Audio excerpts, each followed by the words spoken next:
출애굽기 10장에는 모세가 하나님의 말씀을 따라서 파라오 왕 앞에 서서 대언의 말씀으로 선포하는 내용이 기록되어 있습니다.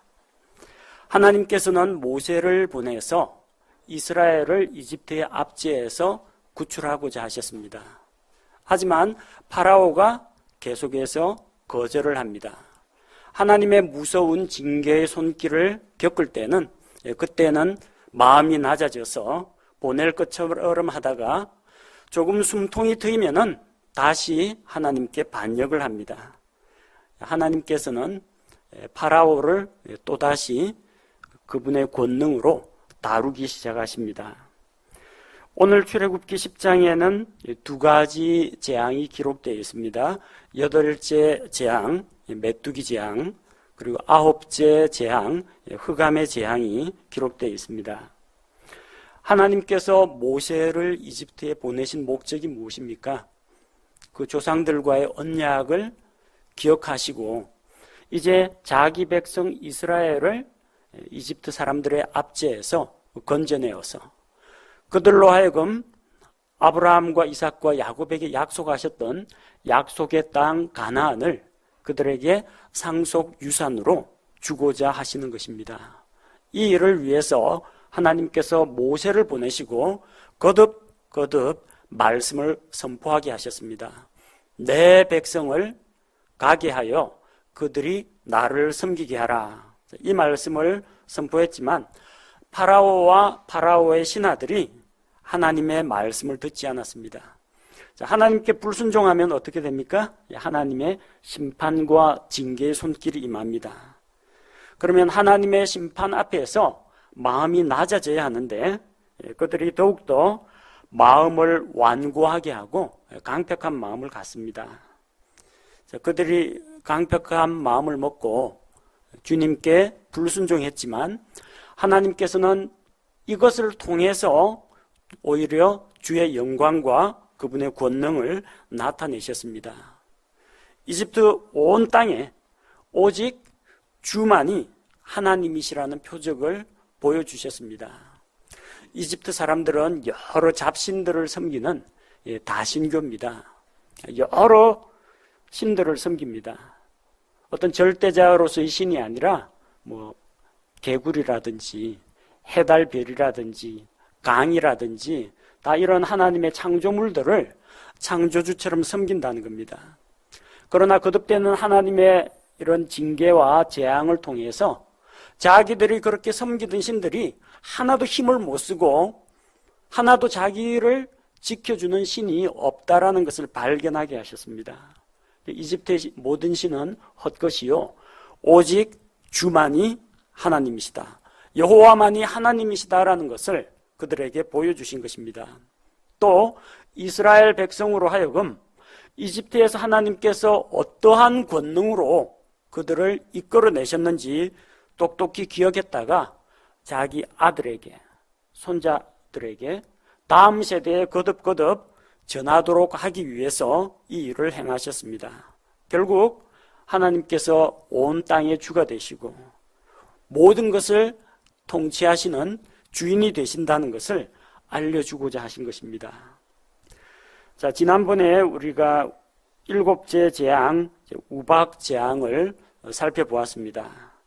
자, 그런데 비가 그치고 우박이 그치고 천둥이 그치니까 파라오는 언제 그랬냐 싶게 또 얼굴을 싹 바꾸고 여전히 하나님께 불순종했습니다. 이제 하나님께서 모세를 통해서 파라오에게 경고의 말씀을 주셨습니다. 사전 경고가 있습니다. 3절에 보니까 언제까지 너희가 하나님 앞에서 자신을 낮추지 않으려는가? 언제까지 버틸 거냐는 겁니다. 내 백성을 가게 하여 그들이 나를 섬기게 하라 말씀하셨습니다. 만약 이 하나님의 말씀을 거역하면은 이번에는 메뚜기들로 심판하겠다는 겁니다. 메뚜기 심판하니까 별 실감이 안 나죠? 여러분 가을에 수학할 때 보면은 논이나 밭에 메뚜기들 뛰어다닙니다. 잡는 거 아무것도 아니죠? 메뚜기가 무슨 단단한 갑질이 있는 것도 아니고 단단한 껍질이 있는 것도 아니고 또 무슨 치명적인 어떤 독을 갖고 있는 것도 아닙니다. 그냥 때려잡으면 그만입니다. 근데 문제는 메뚜기가 한두 마리일 때는 그게 가능합니다. 그럼 만약에 온 하늘을 새까맣게 덮을 정도의 메뚜기라면요, 이건 뭐 빗자루로 때려잡는다고 되는 게 아니고 살충제 이거 칙칙 뿌린다고 해서 죽는 게 아닙니다. 감당 못합니다. 뭐 메뚜기가 사람을 물어뜯거나 그러지는 않겠지만 이 메뚜기가 한번 쫙 휩쓸고 지나고 나면요, 사람들이 먹을 만한 식량이 다 없어진다는 겁니다. 그래서 그들이 일찍이 경험하지 못한 엄청난 수의 메뚜기로 이집트 땅을 징계하시겠다는 겁니다. 메뚜기들이 이집트 사람들의 집에 가득하게 될 것이요, 우박재앙을 통해서 살아남은 나머지 식물들과 나무 열매들까지도 다 먹어치우게 하겠다는 겁니다. 자, 이 경고의 말씀을 듣고 파라오의 신하들이 파라오에게 건의를 합니다. 신하들이 파라오에게 건의를 해서 그냥 웬만하면 이스라엘을 빨리 보내가지고 하나님을 섬기게 하자고 합니다. 자기들이 지금 한두 번 당했습니까? 우박에 맞아 죽은 그런 가축들, 자기 종들, 그 다음에 온몸에 독한 종기가 나서 자기들이 고통을 겪었던 일들, 그리고 물을 마실 수 없어가지고 괴로웠던 그걸 생각하면은 빨리빨리 내보내는 것이 낫다라는 겁니다. 그러면서 파라오에게 이야기합니다. 왕이요, 아직 이집트가 망했다는 것을 왕만 모르고 있습니다. 우리 지금 이거 다 끝까지 멸망해야 되느냐는 겁니다. 이집트가 자랑하는 그 무수한 가축대들, 그리고 방대한 농토에서 자라고 있는 곡식과 채소와 나무 열매들, 농작물 피해 다 입었고 또 수많은 사람들이 죽었습니다. 언제까지 우리가 이 재앙을 계속 당해야 합니까? 이스라엘을 내보내지 않는 한은 계속 얻어맞을 수밖에 없으니까 일찌감치 항복하자는 겁니다. 지금도 이미 늦었습니다. 한두 대 맞을 때 그냥 항복을 했어야 되는데 7째 재앙까지도 불복종이었습니다. 이번에 이제 8째 재앙이 그들에게 내려지는 겁니다. 그 이야기를 듣더니 파라오가 모세와 아론을 다시 불러가지고 타협을 하려고 합니다. 가서 주 너희 하나님을 섬기라. 파라오가 선심 썼다고 생각하죠. 그런데 갈 자들은 누구냐 하고 물어봅니다. 자, 가서 너희 하나님을 섬겨라. 허락을 해주겠다. 근데 누가 갈 거냐는 겁니다. 모세가 대답합니다. 우리가 주를 위해서 명절을 지켜야 하는데 가려면 젊은이, 늙은이, 아들, 딸, 말하자면 모든 사람들입니다. 그리고 양떼와 소떼도 다 가지고 가야 되겠습니다. 하나도 남김없이 다 나가겠다는 겁니다. 그 이야기를 듣고 이제 파라오가 그 방법이 선하지 못하다고 합니다. 내가 만약에 너희의 어린 것들을 너희와 함께 보내면 주가 너희와 함께 할지니라. 축복의 말이 아닙니다. 하나님께서 너희와 함께 하실지어다. 이게 아니고요. 내가 만약 너희 어린 것들을 너희와 같이 보내면 하나님께서 너희와 함께 있게 되는 것이고 또한 너희의 자녀들까지도 하나님 섬기는 것을 배우고 주께서 너희 민족과 함께 계실 것이 아니냐. 그것이 하나님 보시기엔 선입니다. 모든 사람, 이스라엘의 남녀노소 가리지 않고 모든 사람이 주를 알고 주님을 경배하고 주를 섬기는 백성이 되는 것, 하나님 보시기에 선입니다. 근데 파라오는 뭐라고 이야기합니까? 조심하라, 너희 앞에 악이 있느니라. 자녀들을 데리고 가는 것이 악이 아닙니다. 파라오가 보기에 자기한테 손해가 난다는 이야기입니다. 자녀들이 있으면 사흘길쯤 광야로 갔다가 자녀들 때문에 다시 돌아오게 되는데 자녀들을 데리고 나가면은 이제 뭐 사흘길이 아니라 영영 안 돌아온다는 이야기입니다. 그래서 어린아이들을 인질로 붙잡아 두기를 원했습니다. 그들을 함께 보내면 이스라엘이 영영 이집트를 떠나기 때문입니다. 파라오의 타협안이 무엇입니까? 그리할 수 없나니 이제 너희 남자들만, 여기 남자들이라는 것은 사내 아이를 말하는 게 아니라 보통 20세 이상으로 전쟁에 나갈 만한 남자 장정들을 이야기합니다. 너희 남정네들만 가서 주를 섬기라. 그것이 너희가 구하는 것이다. 너희가 나한테 요구하는 것이 이게 아니냐. 왜? 그 조건이라면 내가 보내주겠다는 겁니다. 파라오의 타협안이 그럴듯하죠. 처음보다 많이 양보한 거 아닙니까? 이 정도면 가겠다고 하니까 너무 멀리는 가지 말라 그러더니 이번에는 좋아 보내주긴 하는데 남자들만 가라. 아예 안 보내는 것보다 남자들이라도 보내주는 게 어딥니까? 그렇게 생각하고 덥석 그 제안을 받아들일 수도 있습니다.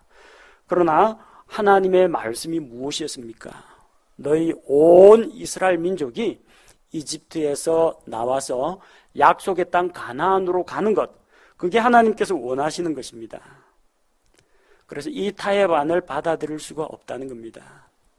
우리 신앙생활 하다 보면은 이런 타협안이 들어오는 그런 경우가 있습니다. 처음에 교회 나가고 신앙생활을 한다, 예수님을 믿고 교회 나가서 신앙생활을 한다면 가족들이 일제히 반대합니다. 예수님 믿지 말라고 합니다. 교회 가지 말라고 합니다. 자, 그러면서 뭐라고 합니까?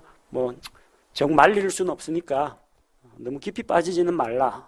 너무 멀리 가지는 말라. 그럽니다. 언제든지 다시 세상으로 돌아올 수 있도록 길을 열어놓으라고 합니다. 그 다음에 이제 믿음이 좀 성숙해가지고 가족들, 직장 동료들에게 복음을 전하기 시작합니다. 그러면은 이게 사탄의 왕국에는 이게 치명적인 해가 됩니다. 그게 자기들에게는 손해가 됩니다. 어떤 타협안을 제시합니까? 너 교회 나가는 거 나 반대 안 할 테니까 제발 나보고 예수 믿으라고 하지 마라. 너만 믿어라. 딴 사람한테, 가족이나 다른 사람들에게 믿음 권하지 말라고 합니다. 이게 사탄의 방법입니다. WCC 총회에서 주장하는 게 이거 아닙니까? 종교다원주의. 세상의 모든 종교, 어느 종교라도, 서로 종교가 없더라도 각 사람이 그냥 착하고 바르게만 살면 하나님이 받아주실 것이다. 그러면서 다른 종교를 가진 사람에게 포교하지 말라. 그렇게 가르치죠. 이번에 보니까 교황이 발표한 행복 10계명이라는 게 있습니다. 행복 10계명 중에 내용 중에 한 가지가 이겁니다. 자기가 가지고 있는 신념이나 종교를 다른 사람에게 권하지 말라. 그게 행복이라고 합니다. 무슨 이야기입니까? 다른 사람에게 복음 전하지 말라는 이야기입니다. 왜요? 복음 전하면 사탄의 왕국에 치명적인 피해가 가기 때문입니다. 로마 교황은 우리 성경대로 믿는 신자들이 복음을 전해가지고 로마 가톨릭의 거짓 교리에 빠져 있는 사람들을 구출해 갈까봐 그걸 그렇게 염려하는 겁니다. 어차피 기독교, 천주교, 불교, 이슬람교, 무속종교 이런 모든 것들을 하나로 묶어가지고 통합 종교를 만들려고 계획하고 있기 때문에 어느 종교이든 관계가 없다는 겁니다. 어느 종교이든 관계는 없는데 대신 예수 그리스도의 복음만은 안 된다는 겁니다. 이게 사탄의 계략이라는 겁니다. 너만 믿음 생활을 하고 다른 사람에게는 전파하지 말라는 이야기입니다. 너희 중 남정네만 주님을 섬기고 어린 것들이 뭘 알겠느냐. 어린아이에게 백지장 같은 어린아이에게 함부로 어떤 신앙교육을 한다라느니 말씀을 암송시킨다느니 그렇게 기계적으로 주입해서 어린이들을 이렇게 끌어가지 말라는 겁니다. 우리는 그런 말 들으면 안 됩니다. 어린 시절부터 어린 아이 때부터 하나님의 말씀을 읽어주고 들려줘야 됩니다.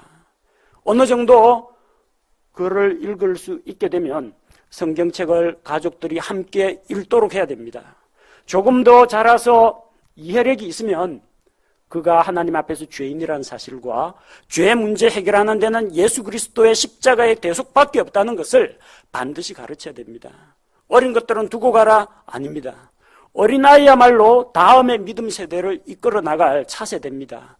반드시 어린아이들에게도 하나님의 말씀을 가르쳐야 합니다. 파라오는 적절한 타협안을 제시했지만 그게 먹혀 들어가지 않았습니다. 거절로 알고 모세는 파라오 앞에서 물러났고 주께서 모세를 통해서 메뚜기들을 불러오게 합니다. 모세는 메뚜기를 부르는 휘파람 소리가 어떤 건지 알지 못합니다. 모세는 메뚜기를 불러 모으는 어떤 향이 있는지 알지 못합니다. 모세는 메뚜기들이 어떠한 습성을 가지고 있는지 알지 못합니다. 그러나 창조주이신 하나님께서는 메뚜기쯤은 가볍게 다룰 수가 있습니다. 주께서 말씀하십니다. 12절에 내 손을 이집트 땅 위에 내밀어 메뚜기를 데려오라고 합니다. 모세가 이집트 땅에 손 들면 메뚜기가 온다는 이야기입니다. 신기하죠? 모세 손에 무슨 메뚜기 부르는 무슨 이게 초음파 장치라도 달렸습니까? 아닙니다. 하나님께서 말씀하셨기 때문에 그 그대로 하면은 이루어진다는 겁니다. 그 메뚜기들이 몰려와서 이집트 땅에서 우박을 피해서 남은 채소들을 다 먹어치우게 합니다. 혹시 여러분 펄복의 돼지라는 그런 소설 읽으신 분이 있습니까? 그 소설이라든지 영화 같은 것들 보면요, 엄청난 양의 메뚜기 떼가 온 하늘을 시꺼멓게 덮으면서 샥 지나갑니다. 사각사각 하는 소리와 함께 한 번 지나고 나면 그 쑥대밭이 됩니다. 아니, 남은 게 없어요. 심지어는 나무까지도 갉아먹습니다.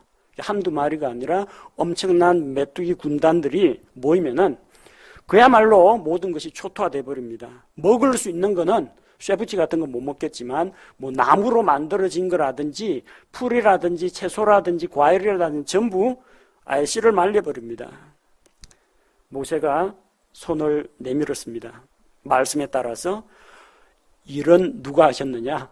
손은 모세가 내밀었는데 일하신 분은 하나님이십니다. 주께서 동풍을 불게 하셔서 메뚜기 떼들을 몰아오셨습니다. 바람에 실려가지고 메뚜기들이 이집트 땅으로 몰려들었습니다. 자, 14절에서 15절 보니까 엄청난 숫자의 메뚜기들이 이집트 전역을 뒤덮었는데 땅이 그 메뚜기 그늘 때문에 어두워질 지경이 되었습니다. 이집트에 남아있는 채소, 곡식, 열매 다 먹어치웠습니다. 이집트 사람들은 이것을 피하기 위해 메뚜기 재앙을 막기 위해서 곡식의 신 세트를 섬겼습니다. 그런데 곡식의 신 세트는 곡식 한 톨도 지켜주지 않았습니다. 아니, 지킬 수가 없었습니다. 또한 메뚜기를 막아주는 이 세라피아라는 그런 신이 있는데 메뚜기 재앙이 일어났을 때 그 신도 결국 아무 소용이 없었습니다. 해마다 이 곡식을 지켜주도록 그리고 병충해를 예방하도록 이 신들 앞에 그 많은 희생물을 갖다 바쳤는데 정작 메뚜기 재앙이 일어나니까 어떤 신도 도움을 줄 수가 없었다는 겁니다. 주께서 이집트의 신들도 심판하셨습니다. 이집트 사람들이 그토록 믿던 신들이 아무것도 아니라는 것을 깨닫게 해주셨습니다. 자, 그제서야 이제 파라오가 또다시 이제 얼굴 빛을 바꾸고 모세와 아론을 급히 불러들여가지고 이야기합니다. 태도가 좀 많이 달라졌습니다. 지난번에는 내가 죄를 범하였노라 그랬죠. 이번에는 16절 내가 주 너희 하나님과 너희에게 죄를 지었다. 이게 하나님의 말씀을 불순종한 것이니까 하나님께 죄를 지었다. 시인을 했습니다. 자, 그러면은 이게 회개가 되느냐? 회개는 죄를 시인한다라고 해서 회개가 되는 게 아닙니다. 정말로 그 죄로 인해서 내가 하나님의 거룩하심을 어겼다라는 것으로 인해서 가슴 아파하고 그 죄를 미워하고 슬퍼하고 이제는 그 죄를 버리고 하나님께로 돌아가야 회개입니다. 너 이런 살인죄 지었지? 네, 제가 살인죄 지었습니다. 현장 검증해봐. 현장 검증 딱 죽이는 장면 다음에 이렇게 죽였습니다. 시인했죠? 그게 회개입니까? 범죄 사실을 시인한 것이지 그건 회개가 아닙니다. 진정한 회개는 고칠 개자가 들어가야 됩니다. 단순히 뉘우친다, 후회한다, 내가 그랬다 이게 아니라 한 걸음 더 나아가서 이게 잘못이라는 것을 알고 거기에서 돌이켜서 하나님께로 돌아가야만 회개가 된다는 겁니다. 파라오가 회개했는지 안 했는지는 그 다음을 보시면 압니다.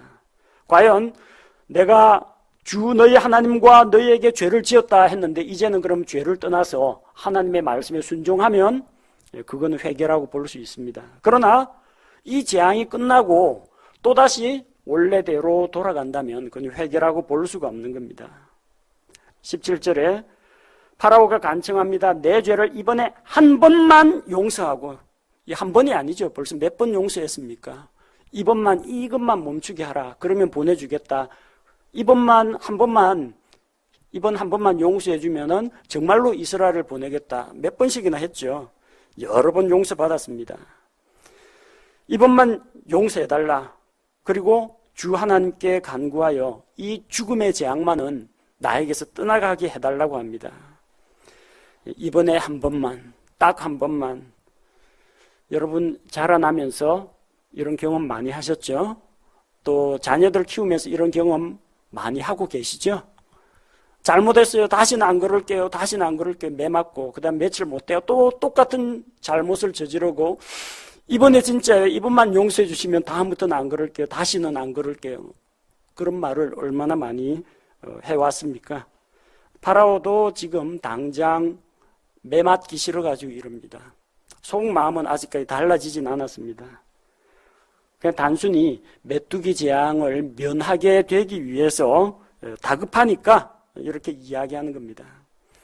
하나님께서는 이집트 땅에서 메뚜기 떼를 제거해 주셨습니다. 하나님의 목적이 이집트 사람들 다 죽이는 게 하나님의 뜻이 아닙니다. 하나님 제발 그들 가운데 한 사람이라도 회개하고 하나님께 돌아오기를 원하고 계십니다. 죄인들이 죄 가운데 죽는 것을 하나님은 기뻐하지 않으십니다. 돌아오기를 원하십니다. 그래서 그들로 하여금 하나님의 위대하심과 그분의 능력과 사람들을 향한 그분의 한없는 긍휼을 깨닫게 하고자 하시는 겁니다. 그래서 재앙을 내리셨다가도 거두어 들이셨습니다. 주께서 강력한 서풍을 일으켜서 메뚜기들을 홍해 바다에 모두 다 던져 넣으셨습니다. 자, 그러나 20절, 그러나 주께서 파라오의 마음을 강팍하게 하셨으므로 그가 이스라엘 자손을 가게 하지 아니하였더라. 하나님의 말씀을 듣고 파라오는 강팍한 마음을 품었습니다. 하나님의 징계를 당했을 때 힘이 없어가지고 그 징계 앞에서 당할 수밖에 없지만 회개한 것이 아니라 속으로는 하나님께 이를 갈았을 겁니다. 다급하니까 이번만 용서해달라고 하죠. 그러나 그의 진정한 대답은 삶의 열매를 통해서 살펴볼 수가 있습니다. 이스라엘을 보내지 않습니다. 곧 하나님의 말씀을 불순종했다는 겁니다. 9째 재앙은 예고 없이 터졌습니다. 21절.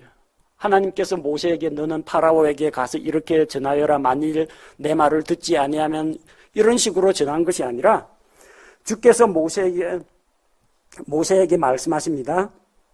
하늘을 향해 내 손을 내밀라. 그래서 이집트 땅 위에 어둠이 임하게 하라고 하셨습니다. 아무런 사전 경고 없이 갑자기 하나님의 심판이 임할 수 있다는 것을 기억해야 합니다. 22절과 23절에 보니까 어둠이, 캄캄함이 이집트 온 땅을 덮었습니다. 짙은 어둠이 사흘 동안 이집트를 덮었습니다. 저기 북극 가까운 곳에서는 계속해서 낮만 계속되거나 밤만 계속되는 그런 시기가 있다고 합니다. 근데 지금 거의 적도 가까이에 있는 그 이집트 땅입니다. 그 이집트 땅은 햇빛이 잘 드는 곳입니다. 햇빛이 쨍쨍 내리쬐는 그 사막이고 또 광대한 땅입니다. 그 땅을 다스리는 왕의 이름이 무엇입니까? 파라오예요. 파라오. 파라오란 말은 태양의 아들이라는 겁니다. 태양신의 아들. 태양의 복을 받았다고 자기 스스로, 그 민족들 스스로 생각합니다. 근데 갑자기 해가 빛을 잃었습니다. 어둠이 이집트 전역에 임했습니다. 사람들이 서로를 볼 수가 없고 자기 처소에서 이게 낮인지 밤인지 구분도 안 됩니다. 자기 처소에서 일어나질 못합니다. 뭐 일어난다고 하더라도 뭐 할 수 있는 일이 없습니다. 뭐가 보여야 이게 뭐 음식을 만들든지, 뭐가 보여야 어디 가서 더듬더듬 도구라도 찾아가서 일을 할 텐데, 집 안은 물론이고 집 밖에 나가도 어둑어둑하니까 뭐 어디 풀을 뽑을 수도 없고, 어디 가서 양들이 어디 있는지 알아야 양들을 불러 모으고 몰고 가고 그러죠. 깜깜하니까 모든 활동이 다 중지돼 버렸습니다.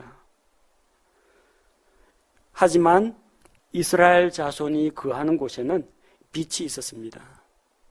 똑같은 이집트인데 어디에는 빛이 있고 어디에는 어둠이 있고 이런 일이 있을 수 있습니까? 그러니까 이게 전 세계적으로 아니면 전 국가적으로 닥친 어떤 자연재해는 아니라는 겁니다. 하나님께서 선별적으로 이집트 사람들이 있는 그곳에는 어둠이 임하게 하고 이스라엘 자손이 있는 고센 땅은 빛 가운데 정상적으로 거하게 하셨습니다. 이집트 사람들은 태양신 라를 섬깁니다. 태양의 여신 세케트를 섬깁니다. 그런데 이 어둠에 이집트의 신들은 단 한 줄기 빛도 비춰주지를 못했습니다. 왜 그렇습니까? 그 신이 전부 다 가짜이기 때문입니다. 애초에 태양신 라라는 그런 신이 있는 게 아닙니다. 이집트 사람들이 고안하고 만들어낸 신입니다. 그래서 태양신을 라야 하면 라가 있어야 대답을 하죠. 누가 대답해요? 재물 받아먹고 마귀들이 대답합니다. 결국 그 우상을 섬기는 것은 우상은 헛것이기 때문에 있으나 마나다 하는데 그 뒤에는 마귀들이 역사하고 있다는 겁니다. 마귀를 섬기는 겁니다. 하나님께서는 이집트의 태양신, 태양의 여신을 심판하신 것입니다. 이 어려움 가운데서 사흘 동안 모든 활동이 마비가 되니까 파라오가 또 타협안을 제시합니다. 모세를 불러 이릅니다. 너희는 가서 주를 섬겨라. 남자고 뭐 노인이고 아내고 다 데려가고 어린애도 그냥 다 데려가라. 근데 오직 너희의 양떼와 소떼는 두고 가라. 그렇게 이야기합니다. 왜 이런 제안을 했을까요? 가축들의 전염병으로 수많은 이집트의 가축들이 몰살당했습니다. 또 우박을 내린다고 경고했는데도 가축들을 우리 안으로 불러들이지 않고 들에서 하나님의 말씀을 믿지 못해서 들에서 먹게 하다가 우박 맞아가지고 가축들이 많이 죽었습니다. 그러니까 보내줄 테니까 가긴 가는데 그 너희들 이스라엘 사람들의 주 업종이 목축 아닙니까? 너희들 가지고 있는 그 소떼하고 양떼는 좀 주고 가라 그 이야기입니다. 현실적으로 이집트에게 뭔가 도움을 주고 가라는 이야기입니다. 파라오는 이런 타협안을 제시합니다. 그래, 너희 남자, 여자, 어린아이, 할아버지, 할머니 다 데려가도 되는데 양떼와 소떼는 두고 가라고 합니다. 우리 신앙생활 하다가 이런 타협안을 제시받을 때도 있습니다. 열심히 예수 그리스도를 믿고 영적으로 성장하고 교회도 출석하고 주님께 헌신이 되어 있습니다. 또 어느새 보니까 자기 가족하고 직장 동료까지 다 복음을 전해가지고 데려가 버렸어요. 사탄이 마지막으로 제안하는 게 뭡니까? 그래, 네 전도하고 싶거든. 전도하고 네 가족들 데려가려면 다 데려가는 건 되는데 대신에 시간과 돈은 하나님께 드리지 말고 세상적인 것에 술 마시고 도박하고 너의 육신의 쾌락을 위해서 허탄한 세상 일에 계속 쓰라는 이야기입니다. 하나님께 나아가는데 몸만 가라는 이야기입니다. 몸만. 그리고 너의 시간과 재산, 건강 이런 것들은 모두 옛날처럼 세상적인 것에 투자하라는 이야기입니다. 모세는 이 타협안을 단호히 거부했습니다. 그럴 수 없다. 소떼, 양떼, 우리 가축들 다 데리고 가겠다. 심지어 파라오 왕이라고 할지라도 하나님께 드릴 희생물을 우리한테 내어줘야 된다. 모든 가축들을 가져가고 발굽 하나도 남겨둘 수 없다는 겁니다. 다리 한 짝이 아니라 다리 밑에 있는 그 발굽 한 짝도 두고 가지 않겠다. 다 가져가겠다는 이야기입니다. 파라오는 여전히 마음을 강팍하게 했습니다. 마음을 강팍하게 하고 그들을 보내지 않았습니다. 그리고 마지막으로 경고합니다. 너는 나를 떠나고 스스로 조심하여 다시는 내 얼굴을 보지 말라고 합니다. 한 번만 더 내 앞에 나타나면은 그때는 죽을 것이라고 이야기합니다. 모세가 그렇게 대답합니다. 잘 말씀하셨나이다. 저도 다시는 안 보고 싶습니다. 내가 다시는 왕의 얼굴을 보지 않겠습니다.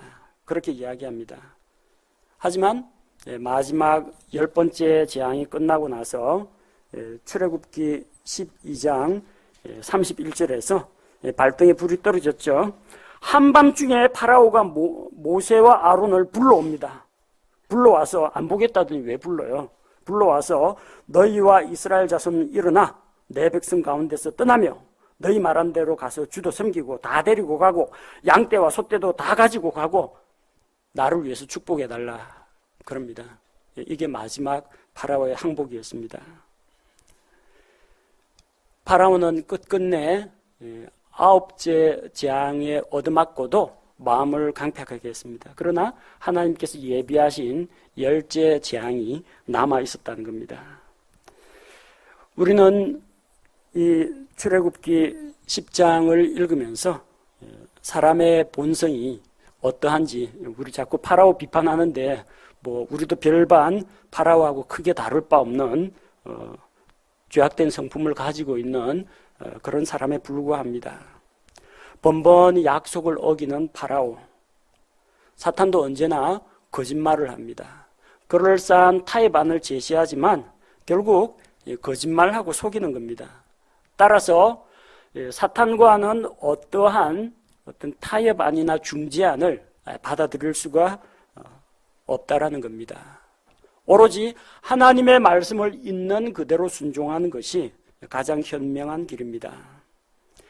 파라오가 타협안 제시하는 것을 잘 살펴보십시오. 너희 남자들만 가라.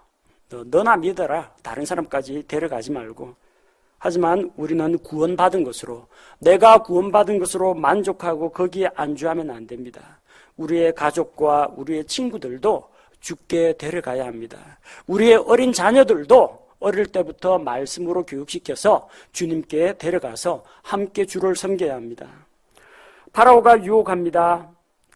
그래, 사람들은 가도 좋다. 너의 시간과 재산은 나에게 바쳐라. 하지만 우리는 우리 몸만 하나님께 헌신할 것이 아니라, 몸뚱이만 교회에 왔다 갔다 할 것이 아니라 일상생활 가운데에서 우리가 가지고 있는 시간, 우리의 재물, 또한 우리가 가지고 있는 재능, 이 우리의 건강, 체력, 이 모든 것들을 주께 드려야 한다는 겁니다. 단순히 양과 소 잡아가지고 하나님께 희생 드리는 것이, 그것이 헌신의 끝이 아닙니다. 우리의 몸과 마음과 생각과 의지를 주께 굴복시키고 우리의 모든 소유를 하나님께 드리고 주께서 모든 것의 주인 되심을 고백할 때, 그게 성숙한 신앙입니다. 그렇게 할 때 파라오의 제안이나 사탄의 계략에 넘어가지 않고 우리가 승리할 수가 있습니다.